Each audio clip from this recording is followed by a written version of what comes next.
kamu mendapat kemenangan.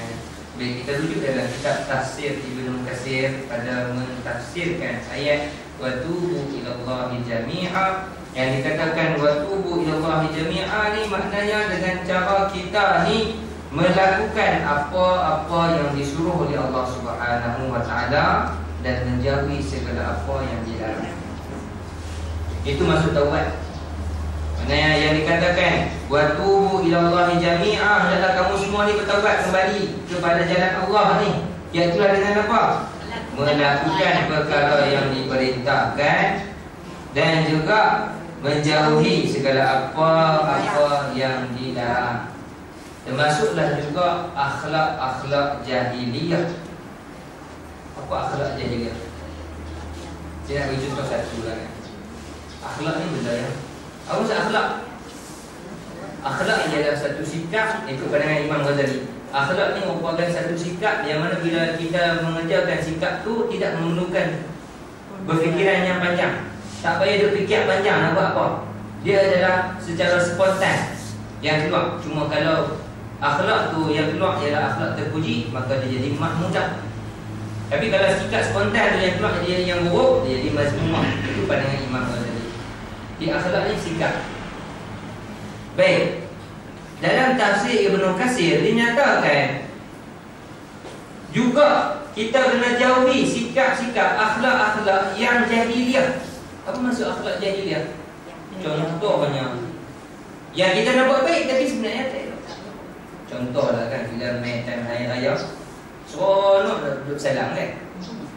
Bila main time hari raya, ialah maaf zahir batin, susun 10 jari semualah. Kan? Sepupu jumpa sepupu lelaki jumpa perempuan, sepupu lelaki jumpa sepupu perempuan. Ambil lama tak jumpa apa-apa, minta ampun sama mana. Selamat raya, maaf zahir batin. Bagus tak akhlak tu? Bagus. Bagus tak pada pandangan kita? Nampak bagus tak? Bagus. Dari sudut pandangan kita, baguslah benda tu kan? Akhlak yang bagus. Tetapi itulah akhlak jahiliyah. Akhlak orang-orang yang jahil. Kalau orang yang alim, orang yang reti, maknanya dia takkan buat macam tu sebab dia tahu benda tu berdosa.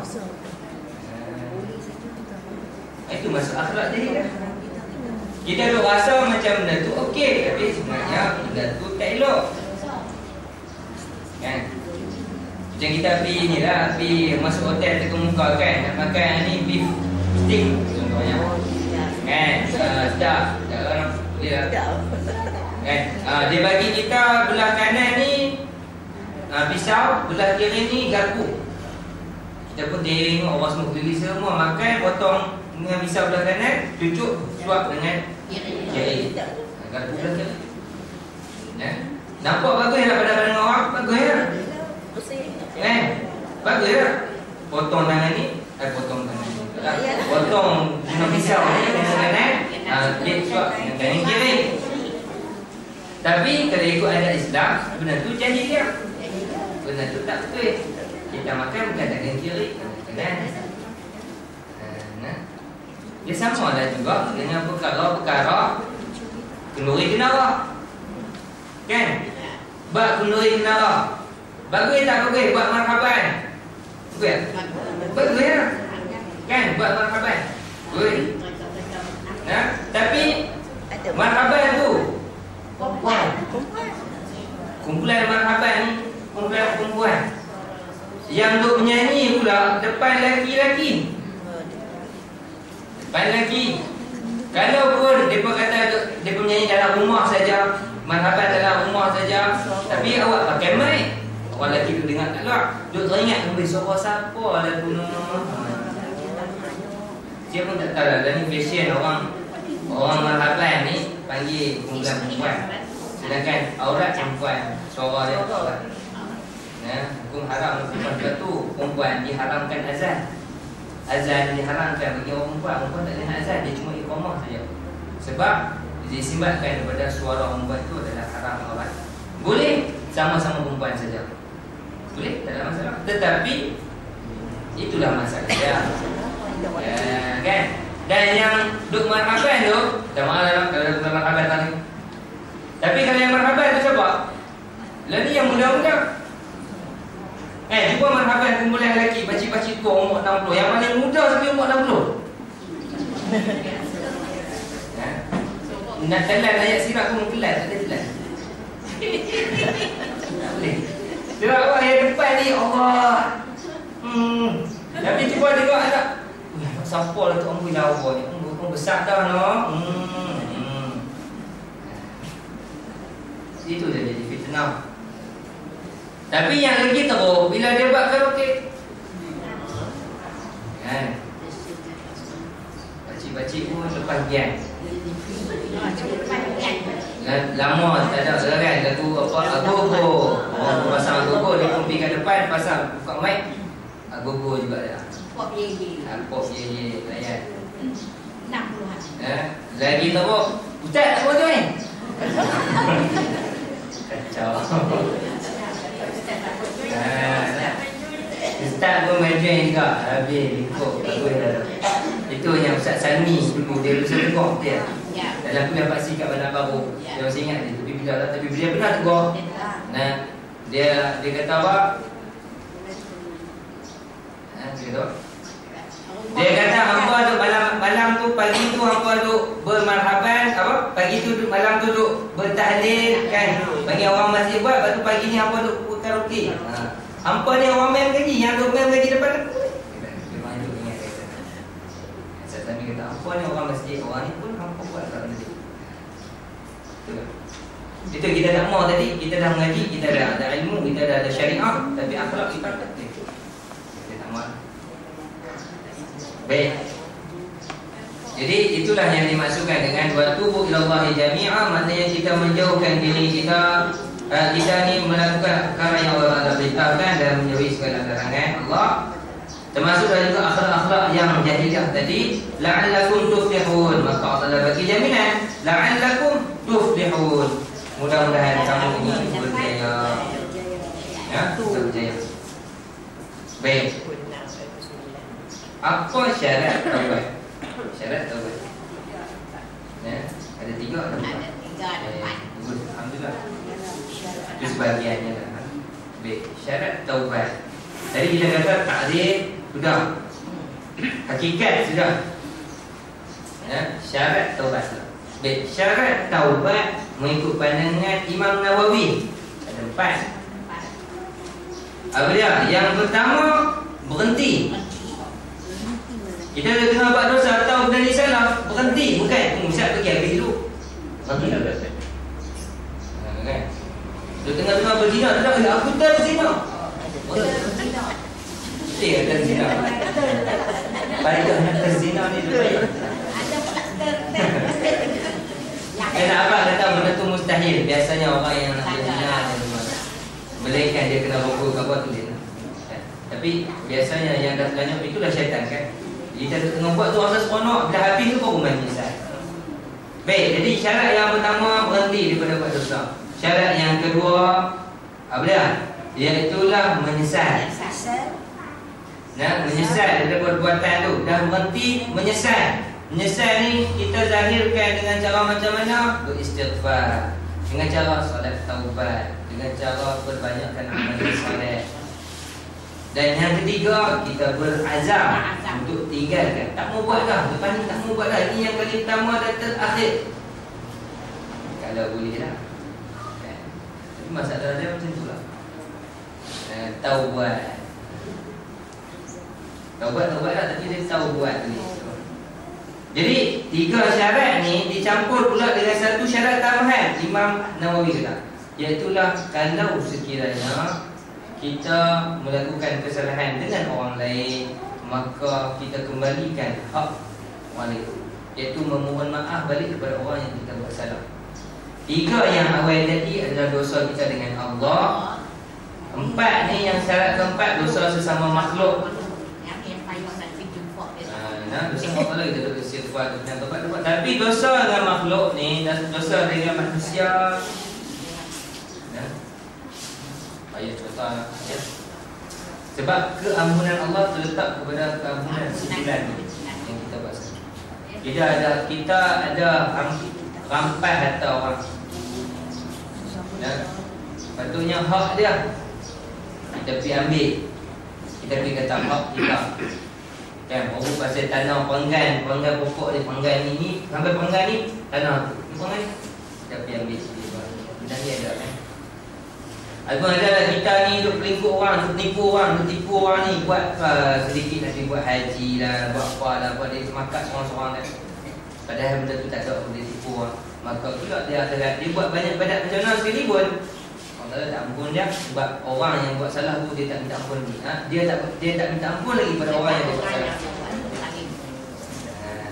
Nabi kata siapa-siapa yang merampas satu batang kayu miswak, sebatang kayu sugi saja, Allah Ta'ala haramkan syurga ke atasnya, halalkan neraka. Kalau kita pergi kebas satu batang beri gigi saja, pun diharamkan syurga, dihalalkan neraka. Ini kan pula kalau kita buat benda yang lebih besar. Kita rampai harta anak yatim, rampai harta rakyat, kan? Rampai harta orang yang miskin. Baik, so kita kata kita sonok-sonok juga lah, kita kaya sonok-sonok juga lah, kita ni banyak pengaruh. Tapi bila kita mati, baru masa tu kita pakai kat rumah. Baik, itu pandangan Imam Nawawi ada 4 syarat. Ikut pandangan Imam Ibn Qayyim dia ada 3. Imam Ibn Qayyim Al-Jauziyah dalam kitab Madarijus Salikin dinyatakan syarat taubat ni dia ada 3. Iaitulah yang pertama al-iqla', yang bimbang. Pertama bimbang, takut terjebak balik. Dia rasa bimbang. Yang kedua, dia rasa menyesal dia buat dosa ni. Dan yang ketiga, dia berazam, tak mau ulang tak. Itu 3 ikut dengan Imam Qayyim. Dia beza sikit dengan Imam Nawawi. Mana Imam Qayyim kata yang pertama tu kena bimbang. Masa bimbang takut terjebak, takut terbuat balik. Lepas tu yang kedua, dia rasa menyesal. Dan yang ketiga, dia berazam supaya tak buat dah. Maka para ulama dapatlah 3. Jadi para ulama dia bincang kan, jadi bagaimana keadaannya kalau sekiranya kita ni kita bertaubat kemudian kita buat balik dosa? Adakah taubat kita tu diterima Allah? Sah tak taubat kita? Ataupun dosa tu takji? Taubat kita tu takji, kita dapat dosa double. Kita dah taubat dah, dosa kita buat tu ni, kita dah taubat dah. Tiba-tiba kita ulang balik dosa tu. Kita dapat 2 dosa ke? Dosa lama tu terbuka balik ke? Ataupun dosa lama ni kira settle dah, yang dosa baru ni kira dosa baru, kira buka buku baru, tulis baru, saman baru ya. Cara macam. Jadi para ulama antara Imam Ibn Qayyim menyatakan ada 2 perbincangan. Ada 2 qaul. Qaul yang pertama kepada orang kafir, qaul yang kedua kepada orang Muslim, orang Islam. Bagi orang kafir, kalau sekiranya orang kafir ini dia bertaubat, kafir taubat macam mana? Sini. Okey, orang kafir kalau sekiranya dia masuk Islam, orang kafir dia masuk Islam, kemudian dia murtad. Kalau orang kafir dia masuk Islam, dosa dia masa dia kafir terhapus dosa dia. Kosong sekarang. Kosong, suci. Masuk Islam. Dalil dia apa? Kita boleh baca dalam hadis Amr bin Al-As, yang mana yang dia cerita kata dia 3 zaman. Kan? Zaman-zaman dia benci Nabi, zaman dia beriman dengan Nabi, zaman dia dah haji ke benar. Dan masa dia, zaman kedua, masa dia nak beriman kepada Nabi, dia ambil tangan Nabi, dia pegang tangan Nabi, dia kata kat Nabi, ya Rasulullah, aku ada syarat. Apa syarat? Rasul tanya kat dia, diampunkan segala dosa. Sebab Amr bin Al-As ni orang yang sangat membenci Nabi masa dia zaman jahil dulu. Dia kata tak ada orang yang paling dia benci melainkan Nabi, dan dia rasa tak ada orang yang paling benci Nabi melainkan dia. Tapi bila dia dah masuk Islam, dia kata kepada Nabi, ya Rasulullah, aku nak syarat. Apa syarat dia? Diampunkan dosa. Maka Rasulullah kata 3 perkara. Yang pertama, tidakkah engkau tahu bahawasanya dengan engkau daripada kafir itu masuk Islam, diampunkan segala dosa-dosa. Telah terhapus dosa-dosa sebelum ini. Sebabkan dia kafir masuk Islam, dosa dia bersih. Yang kedua, tidakkah engkau tahu dengan engkau berhijrah, ikut sama berhijrah dengan Nabi, juga terampun dosa-dosa sebelumnya. Ya, pahala berhijrah. Kalau kita hari taklah berhijrah lah, cuma hijrah nafsu kita lah, daripada jahat jadi baik. Tapi yang ketiga, tidakkah engkau tahu bahawasanya pahala haji itu menghapuskan sekalian dosa-dosa sebelumnya? Haji yang kita boleh buat pula ni. Hijrah lah kan, hijrah diri kita. Haji tu yang kita ni pergi haji kat Mekah, kan? Pergi buat umrah, maknanya Allah Ta'ala ampun dosa.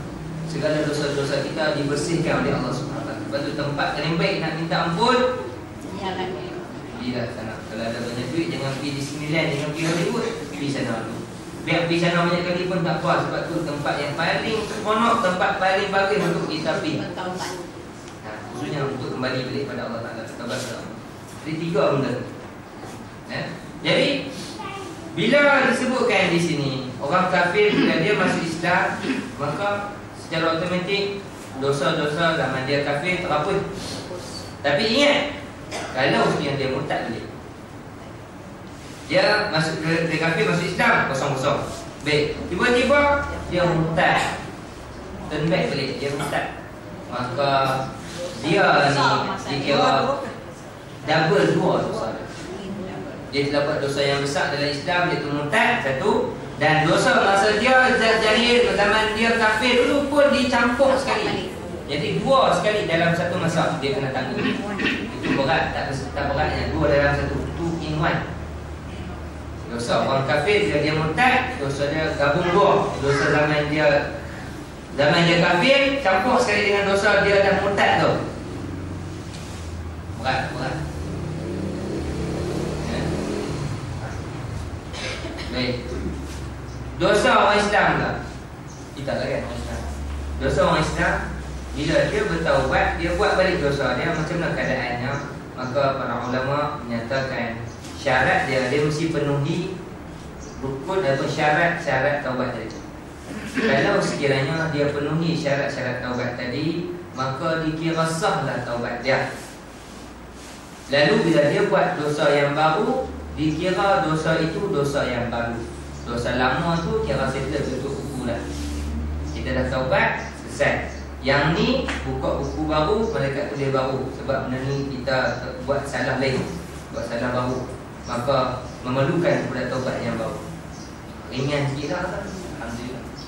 Ini maknanya bagi orang Islam, kalau dia bertaubat, dia terulang balik dah. Bukanlah dia saja-saja lah. Dia seperti kita lah, kita ni taubat dah, istighfar banyak kali lah, tapi terbuat juga ulang balik. Maka dosa yang kita masa taubat yang pertama tu, InsyaAllah diampunkan Allah Ta'ala. Allah Ta'ala maknanya terima taubat kita. Maaf ya. Tapi dosa kita yang baru, maknanya dikira dosa baru. Kita kena taubat yang baru. Taubat yang pertama tu, yang untuk dosa kita yang pertama. Taubat dosa kita yang kedua ni yang kena baru. Dia tak campur sekali. Alhamdulillah. Itulah kelebihannya juga bila kita ni orang Islam. Bila kita buat salah, Allah Ta'ala bagi harapan. Kalau tak ada harapan, pakai mati kelayang kita. Bila aku ni dah buat, bila apalah. Tapi Allah Ta'ala bagi peluang. Kita panjang umur, bagi peluang kita boleh gagal main lagi, boleh semayang, boleh apa semua ni. Maknanya Allah Ta'ala muliakan kita. Baik. Martabat dosa, martabat taubat, maratib taubat. Ada 2. Alhamdulillah. Alhamdulillah. Iya. Martabat taubat pula dia ada 2. Satu taubat al-awam, satu taubat al-khawas. Ataupun taubat orang awam, taubat orang yang khusus, orang yang salafus soleh lah, orang yang baik, orang yang punya kuat iman dia. Macam tingkatan puasa juga. Tapi dia ada 2. Kalau mengikut Imam Zunnun al-Misri, kalau ikut pandangan Imam Zunnun al-Misri, bila ditanyakan kepada dia tentang maratib taubat, dia kata taubat ni ada 2 tingkatan. Satu taubat al-awam, satu taubat khawas. Khawas ni khusus. Satu awam, untuk orang awam, khusus ni untuk orang yang tinggilah iman dia. Jadi Syekh Zul Nur Al-Misri ni kata, taubat orang awam ni ialah taubat dia daripada dosa. Taubat orang awam, taubat daripada dosa. Dia tahu benda dosa, dia taubat daripada dosa. Tapi taubat orang-orang yang khawas, orang-orang yang iman dia para awliya kan, iman dia tinggi, iman kuat ni, maknanya dia bertaubat daripada kelalaian. Ya, dia bertaubat daripada kelalaian. Apa maksud kelalaian di sini? Membuang masa. Ya, dia rasa benda ni tak bermanfaat kat dia, dia tinggalkan. Ayo, macam kita kan, kita buka Sarawak, beli hadiah metro. Boleh tak kita jaga, kita buka Sarawak tu, kita nak baca tajuk yang okey saja. Tajuk yang tak okey, kita tutup mata, tak mau tengok. Baca tentang contoh dunia dia saja. Muka soal lain sama, buka yang tu lah. Dia payahlah. Dia kira sekali harum kan, alang-alang tak depan mata orang tak. Tapi orang yang khawas dia jaga. Maknanya cerita topik apa hari ni? Kalau ada metro dia pernah buat apa? Undi artis paling seksi. Artis paling seksi. Contoh ada sekali tu kan, ibu buka depan. Ibu nama artis ni artis paling seksi kerana bahagian tubuh dia macam punggung, macam apa ni yang seksi dia. Bagi orang yang khawas, dia rasa benda ni tak ada manfaat kat dia, tak payah beritahu pun tak apa. Kan? Artis ni nikah ke cerai ke, tak ada apa manfaat kat dia. Apa dia dapat? Artis tu bagi apa kat dia? Tak tahu. Maka dia buat tak tahu benda tu. Maknanya dia meninggalkan perkara yang tak bermanfaat bagi dia. Kan? Sehingga macam mana dia cuba jaga kalau sekiranya aurat tu pun nampak aurat ni aurat kan, perempuan dia tengok gambar dalam Sarawak ni, apa ni tak tahu aurat dia tak mau tengok. Dia tengok dalam berita, tengok nak berita dia buka TV 9, buka TV Oasis, okey Oasis lah berita.